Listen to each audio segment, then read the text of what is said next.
प्रभु श्री जगन्नाथ हेले पड़ुआ पहुँचला मामू घर भार नुआ पाट वस्त्र पिंधि श्रृंगार होई सुबासित पिठा खाइले कालिया ठाकुर बड़ ठाकुर पड़ुआ बेश देखा लगी लंबा भिड़। आज पवित्र प्रथमाष्टमी श्रीमंदिर रे पड़ुआ हेले महाप्रभु श्री जगन्नाथ।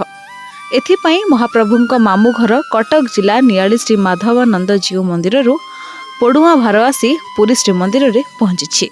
आज श्रीमंदिर रे श्रीजीउंकर प्रथमाष्टमी नीति अनुष्ठित हेउछि। पड़ुआ होइछंती महाप्रभु मामू घरु आसीथिबा नुआ वस्त्र पिंधिछंती। श्रीमंदिर रे भोग मंडप सरिबा परे तीनी बाड़े मैलम करा जाई पूजा पंडा सेवकंक द्वारा महास्नान नीति होइथाय। इहा परे पालिया पुष्पाळक श्री विग्रह मानंकु नुआ लुगा लागि करिथांती। पूजा पंडा पति महापात्र मुदिरस्त सेवक घटुआरी चंदन घर ठारू चंदन विजे कराई आनी तीनी बाढ़े लगाई थांती। इहा परे बेश और अलंकार रे विमंडित होई कर्पूर लागे परे पुष्पाळक माने सिंहासन ओह्लाई आसी थांती। तीनी बाड़े पूजा पंडा पति महापात्र मुदिरस्त सेवक वरुण पूजा करिथांती।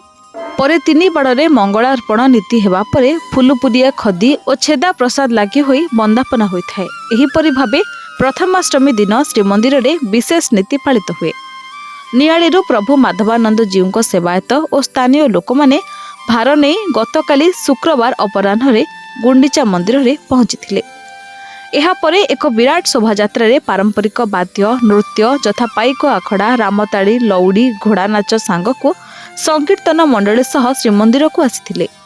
एही पड़ुआ भार आनी श्रीमंदिर रे कार्यालय रे दिया जायथिला।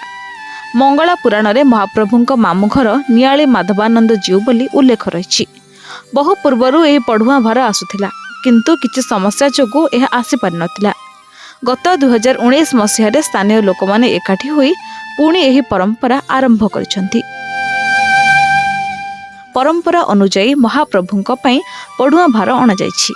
एही भार रे अरुआ चाउल बीरी नुआ वस्त्र पाट 108 पद्म फूल विभिन्न फूल महाप्रभुंक पई सुबासित पान पिठा कदली और तुलसी पत्र रही।